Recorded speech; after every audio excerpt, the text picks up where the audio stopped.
Action. Assalamualaikum warahmatullahi wabarakatuh. Panorama NTB pada sore hari ini kita kedatangan Bang Oping Ganda Miharja. Ya, lengkapnya Oping Ganda Miharja. Baik, ya, beliau saat ini sama-sama kita ketahui sebagai ketua umum daripada Dewan Pengurus Nasional Persadin, Persatuan Advokasi Indonesia.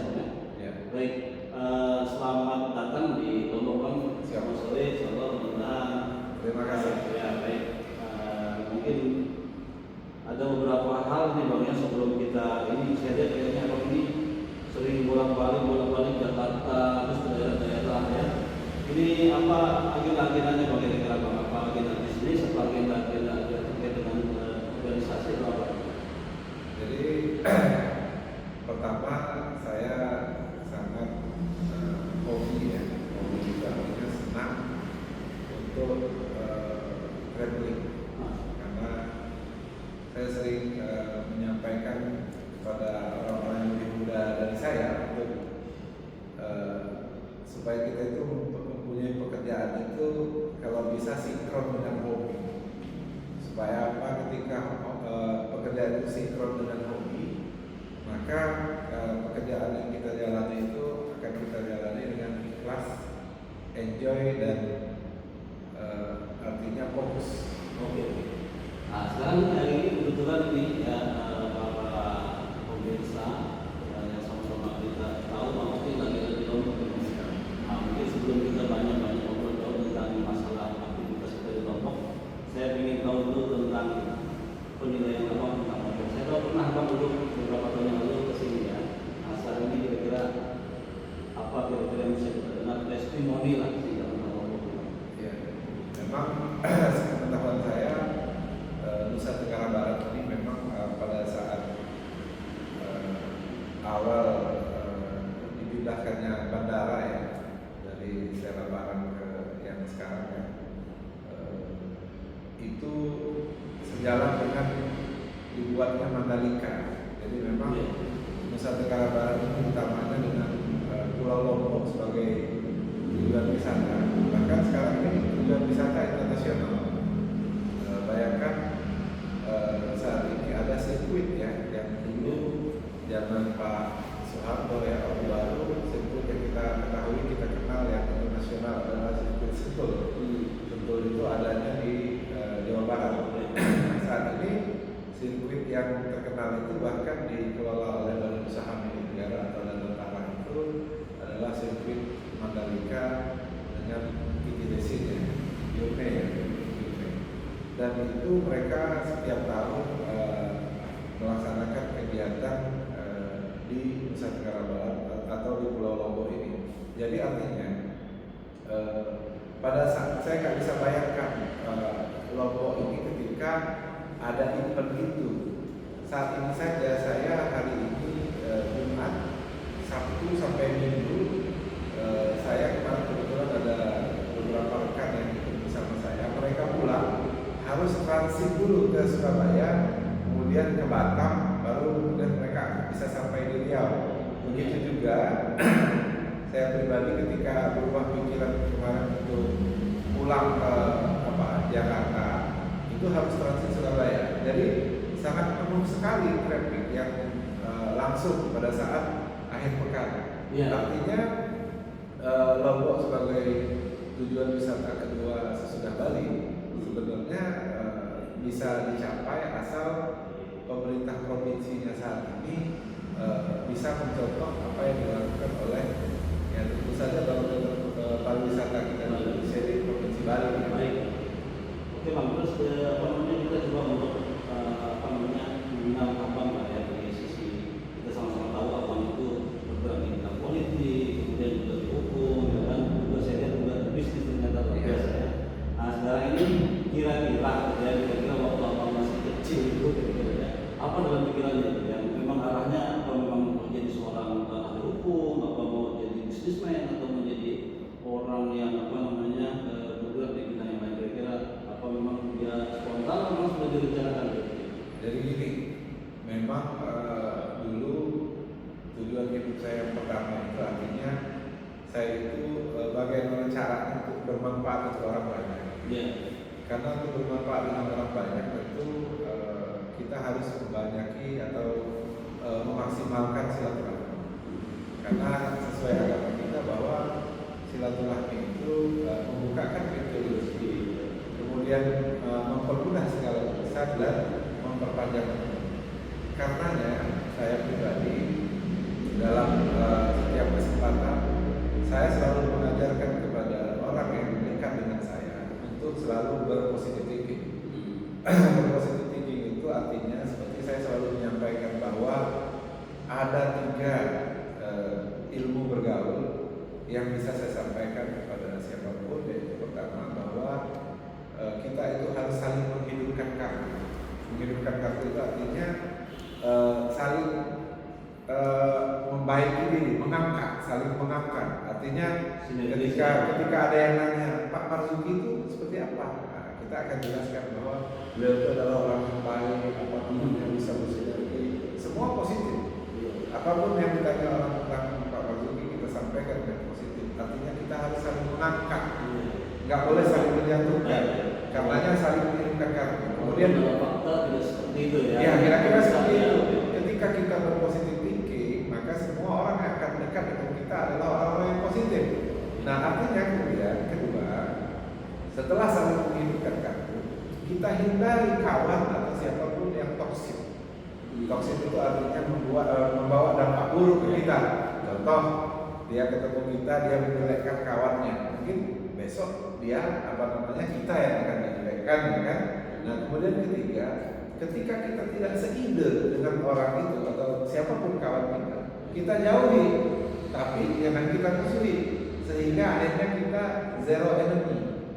Nah, karenanya siapapun yang berkawan dengan kita itu akan berpositif thinking. Positif thinking artinya ketika masuk ke lingkungan pergaulan kita itu adalah terdiri dari orang yang positif thinking. Kenapa? Kalau kita berpositif thinking, kita akan mudah juga seperti rezeki tadi, kemudian banyak kawan. Berarti kalau saya boleh garis bawahi prinsip hidup. Ya. Tadi saya mau balik sedikit atau belum jawab. Karena waktu masih kecil, kira-kira cita-citanya itu apakah memang relate dengan apa yang sekarang abang geluti apa berbeda? Ya, sebetulnya memang dari awal cita-cita saya itu tentu ingin berpolitik ya. Ya sebenarnya, dan itu pernah saya lakukan di usia muda umur 30-an. Saya pernah mencalon anggota DPD RI ya, yang selevel dengan DPR waktu itu di tahun 2009 ya. Kemudian saya pernah mencalon kepala daerah juga ya di tahun 2015. Tapi ya sampai saat ini kan cita-cita itu belum terkabul karena memang sistem politik yang saat ini kan tidak memungkinkan untuk kita beridealis ya. Jadi politik saat ini kan ya kosnya tinggi, dan kalau kita nggak cukup kos ya kita pasti tidak akan bisa mencapai tujuan politik. Baik. Oke Bang, itu tadi terkait dengan pribadi Abang ya. Sekarang kita coba untuk membedah sedikit tentang Persadin Bang ya. Karena posisinya sebagai ketua umum Persadin, yang posisi di PN-nya itu ada di Persadin dulu. Ya, baik, sekarang yang saya ingin dengar ya, mungkin teman-teman juga yang ingin dengar bahwa apa sih sebetulnya sedikitlah tentang Persadin itu, latar belakangnya, terus kemudian juga apa yang latar belakangnya apa untuk menjadi Persadin. Satu, kedua juga ini langsung kita biar supaya kita bisa nyambung pembicaraannya. Yang kedua, apa sih sebetulnya keutamaan atau boleh dibilang yang berbeda dari Persadin dengan organisasi lainnya, supaya orang kadang-kadang inilah yang saya pengen Persadin ada kelebihan dan keunikan.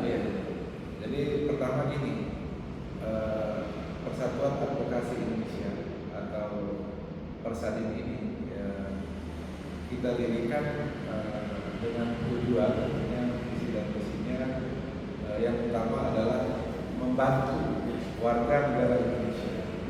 Tentu sarjana hukum ya, yang ingin menjadi advokat. Kenapa?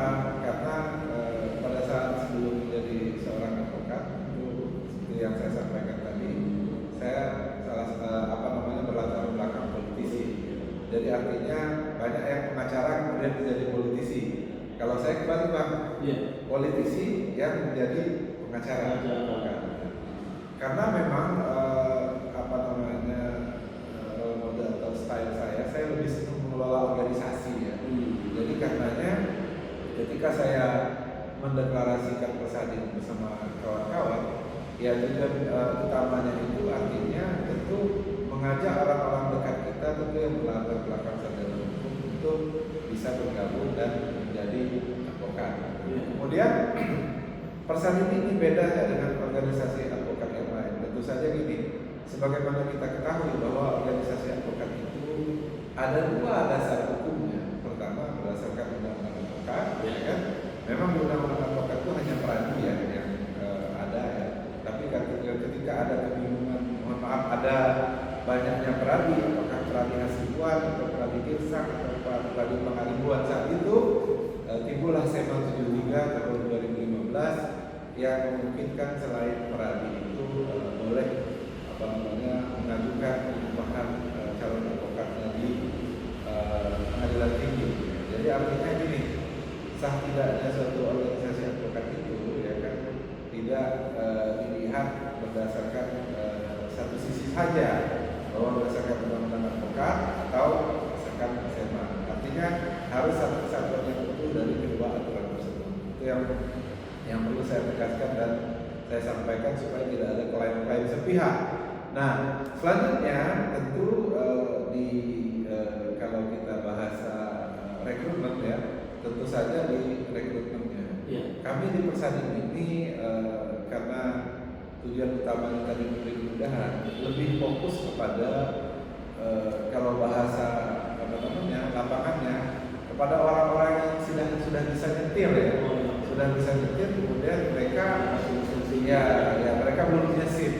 Jadi artinya tentu saja semua tahapan tetap kita lalui, ya kan. Jadi artinya Persadi ini kalau umpamanya organisasi advokat banyak yang baru tamat umur 23 tahun, kemudian ikut dengan seniornya sampai mereka umur 25 tahun ya. Kalau kita malah lebih sesuai tujuan utamanya itu tadi, artinya mantan panitra, mantan birokrasi, mantan TNI, mantan anggota dewan, DPR, DPRD dan itu bisa direkognisi yang itu saja yang sarjana hukum. Terus kemudian pengurus LSM yang sarjana hukum atau mantan pengurus LSM atau wartawan ya kan yang sarjana hukum, dan ya intinya adalah orang-orang lapangan yang memang pada dasarnya sudah paham hukum ya kan, tetapi kesulitan itu banyak ya.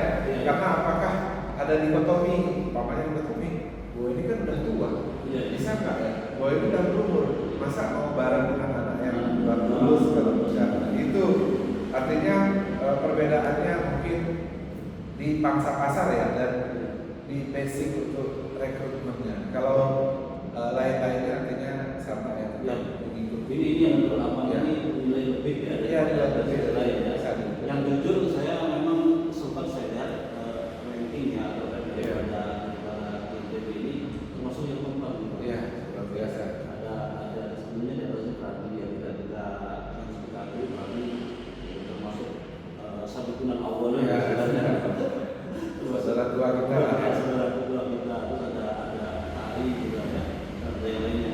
Tapi bagi saya ini merupakan kebanggaan ya sendirinya. Terus kemudian juga kita suka duka ya. Saya tahu pasti yang namanya orang tiapnya kan sudah suka beda ya. Karena mungkin luar biasa jadi umum bersalin ini kesana kesini ya kan, fasilitasnya luar biasa ya. Tapi pasti kita yakin ada duka di balik suka ya, walaupun memang itu sifatnya personal ya, tapi di sini kita ingin mengulik ya, pengen tahu kayak gimana sih gitu kan sukanya dan dukanya. Jadi gini, memang kita ya, saya selalu sampaikan kepada kawan-kawan, ketika kita berorganisasi, kita jangan berharap kaya dari organisasi. Tapi walaupun kita tidak utuh mengelola organisasi, minimal diminimalisir aja supaya kita tidak rugi di organisasi. Artinya organisasi itu adalah alat silaturahmi yang pertama, alat silaturahmi. Jadi bukan alat permusuhan. Itu dulu. Itu kita sepakati dulu itu. Nah, karenanya di Persadian ini khususnya ya, saya sebagai ketua umum dari awal sudah mendengung-dengungkan, menyampaikan kepada kawan-kawan karena kita ini baru di tahun pertama, tahun kedua, kemudian alhamdulillah kemarin di tahun ketiga anggota kita saat ini hampir 1000-an yang terdiri dari advokat dan paralegal. Saya sampaikan ke kawan-kawan bahwa Persadian ini agar bisa maju ya, kita putuskan bahwa saya sebagai ketua Dewan Pimpinan Nasional memberikan kewenangan penuh kepada Dewan Pimpinan Wilayah Provinsi masing-masing. Nah, kalau sistem pemerintahan itu mirip-mirip kalau di Amerika itu sistem negara federal. Ya, negara federal. Negara federal itu otonominya di provinsi ya. Tapi kalau mohon maaf, otonomi daerah di awal reformasi itu otonomi daerah itu di level DPC istilahnya di kabupaten kota. Nah, saya lebih mencontoh negara federal yang seperti USA ya, yang kewenangannya ada di provinsi masing-masing. Jadi lebih terkontrol. Kalau kita membayangkan kewenangannya ada di kabupaten kota, nanti seperti yang terjadi dengan negara kita saat ini, akhirnya pemerintah pusat menarik lagi karena memang tidak efektif. Coba kalau ini mohon maaf nih, bukan intervensi terkait pemerintah, tapi kita itu harus mengambil yang baik ya. Artinya ketika Amerika dia federal itu organisasi itu kita bisa mencontoh kewenangan di provinsi tadi. Ketika kewenangan di kabupaten kota dia terlalu luas untuk Indonesia. Kalau umpamanya di provinsi kan hanya saat itu 38 provinsi ya. Artinya provinsi koordinasi dengan ini ya, dengan pusat gitu ya. Boleh kita bilang desentralisasi mungkin Pak. Iya. Desentralisasi bahasa lain. Betul. Terus kemudian di samping itu apa? Nggak ada tempat yang lain begitu juga Pak. Cukup apa itu memang sebuah keunikan dari Persadian saja artinya yang tidak. Karena memang ini bukan dari Persadian aja ya. Aktif di lembaga-lembaga yang lain ya. Atau walaupun nggak aktif setidaknya Abang punya informasi yang apakah kebijakan seperti ini hanya ada di Persadian saja atau juga di tempat yang lain? Kalau menurut saya eksklusifnya di Persadian saja. Kenapa saya sampaikan itu? Karena kami di Dewan Pimpinan Nasional itu hanya fokus kepada artinya penerbitan SK dan kartu tanda hal-hal yang untuk uniformitas. Ya, betul. Oke, berarti dengan kata lain, yang lain mungkin sifatnya masih sentralistik. Semuanya sebuah ini baik pengadilan PKPA, dan hal dari pusat sementara di Persadian sendiri diserahkan sebenarnya kepada wilayah. Jadi pusat ini hanya sifatnya koordinasi saja. Ketika wilayah ingin mengajak, kan kita ada bidang pendidikan, ada bidang-bidang yang lain di DPR. Tapi ketika nyamannya DPW ya kan, artinya gini, kita membuka pintu rekrutmen itu kan ada dari dua, pintu Dewan Pimpinan Wilayah dan pintu Dewan Pimpinan Nasional. Nah, tapi ketika wilayah artinya kami mengadakan sendiri, ya dipersilakan. Tapi kata wilayah kami belum mampu untuk itu, silakan untuk didatangkan dari Dewan. Baik. Oke Bang, mungkin menjelang penutupan seksi kita segmen kita ini, karena saya melihat kemarin Abang habis bereuforia untuk melantik beberapa kader baru di Lombok ya. Kira-kira pesan yang ingin Abang sampaikan, yang pertama yang saya ingin Abang sampaikan, pesan kepada para advokat dan juga pesan kepada pengadilan tinggi ya. Mungkin sifatnya apresiasi, terima kasih yang telah berkoordinasi dengan kita dari sini untuk bisa melakukan perubahan bagi kader-kader advokat di Persadian yang ada di NTB. Gitu Pak. Ya. Jadi gini, saya selalu menyampaikan kepada Dewan Pimpinan Wilayah Provinsi yang sudah saya berikan kewenangan secara federal ini tadi, bahwa tahapan-tahapan dalam rekrutmen kan. Jadi di kami Persadim ini ada sebetulnya ada 3 yang saya sampaikan. Pertama untuk siar. Siar itu artinya kawan-kawan bisa berpendapat di media, bisa menyampaikan apapun, bisa buat baleho, bisa buat apapun atas nama Persadim, itu dipersilakan, bebas. Kemudian kedua, tentu harus ada rekrutmen oleh DPW. Kemudian nanti tentu standarisasinya itu akan kita tingkatkan sesuai dengan ya namanya, kalau dari umpamanya merangkak kan, tadi merangkak kalau ketika dia mulai jalan. Nah, seperti yang saya sampaikan juga ke abang kemarin, umpamanya kemarin itu ketika kita berduduk, ya kan, berduduk itu wajib itu cuci tangan dan cuci muka. Nah, mohon maaf dulu boleh kita tidak untuk kumur-kumur dan membasuh hidung. Ya, tapi saat ini ketika kita sudah berikan kewenangan penuh kepada DPW, silakan DPW urus anggotanya masing-masing. Artinya mau dibuat pinter, diberikan pelatihan, diberikan pendidikan, mau hal-hal yang sifatnya standar, agar artinya tidak ada negatif dari kawan-kawan, itu murni semuanya kita serahkan ke DPW. Kemarin ada sekitar 16 orang ya, advokat sarjana hukum, bahkan saya lihat dari beberapa daerahnya. Kira-kira saya ingin menyampaikan sepatah dua kata-kata di dalam forum ini menyemangati mereka.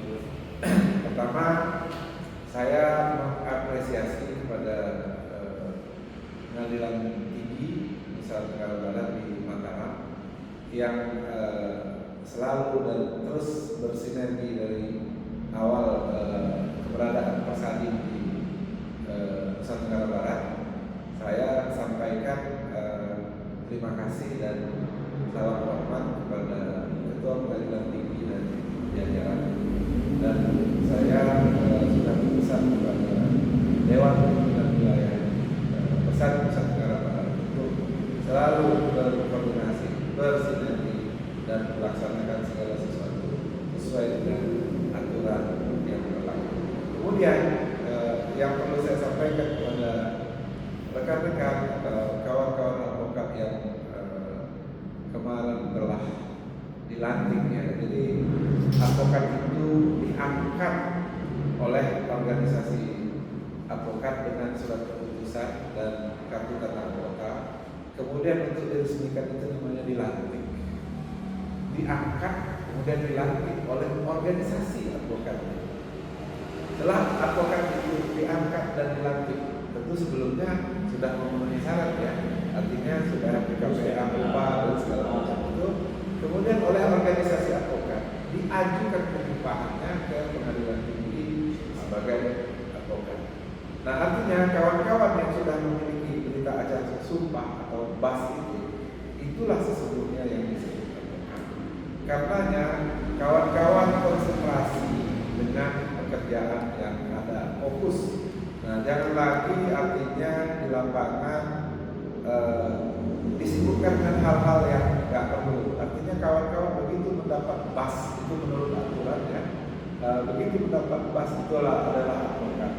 Nah, kualitas kawan-kawan itu bukan ditentukan oleh organisasi advokat di mana kawan-kawan bernaung, tetapi kemampuan itu dan keterampilan dan segala macam itu ditentukan oleh pengalaman lapangan individu dan ditentukan oleh individu.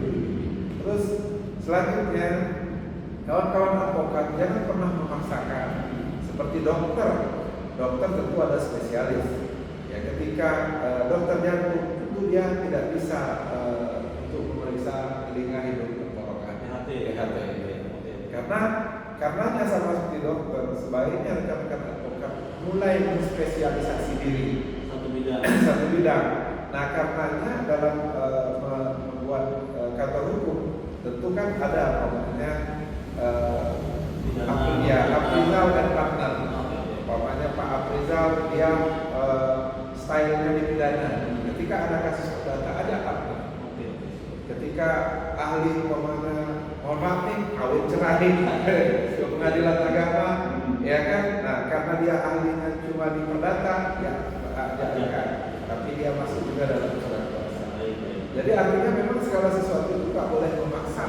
Nah karenanya dalam advokat itu, kantor hukum itu ada asosiat dan menurut saya ini pengalaman yang luar biasa ya, sering ya teman-teman yang baru dilantik ya. Jadi jangan kita jumawa ya, jangan merasa kita serba bisa itu. Karena ketika kita memang mau praktek itu coba cari spesialisasi dan menspesialisasikan diri agar kita mahir dalam bidang yang kita spesialisasikan. Baik, terus kemudian terkait mahir sapa ke pemirsa yang akan menonton ya, melihat podcast kita ini kira-kira bagaimana caranya kalau dia mau gabung ke Persadi misalnya. Silakan Mas. Ya.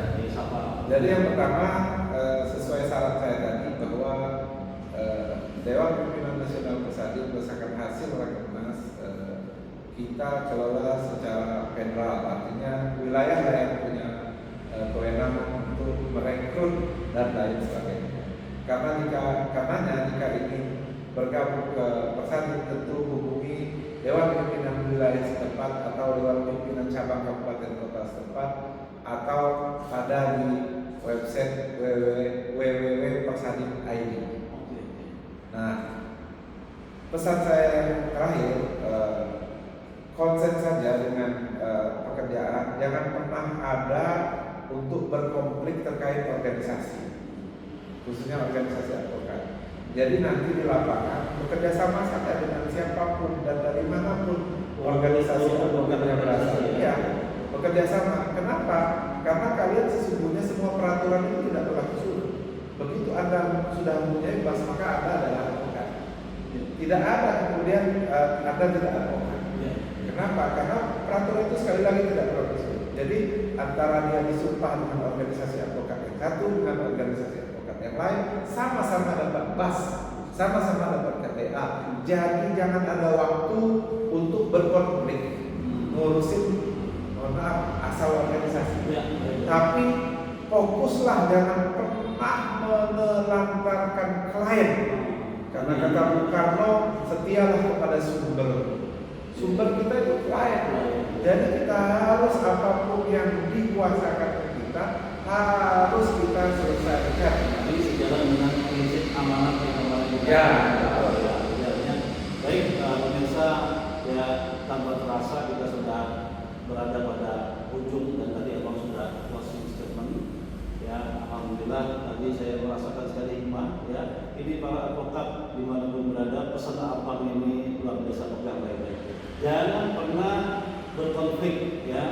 Baik konflik itu memang melanjutkan atau mengadakan baru. Artinya kita sama advokat dari manapun organisasinya kita bernaung, ya. Itu ketika kita di pengadilan semuanya satu. Yang penting bagi kita adalah kita membebas.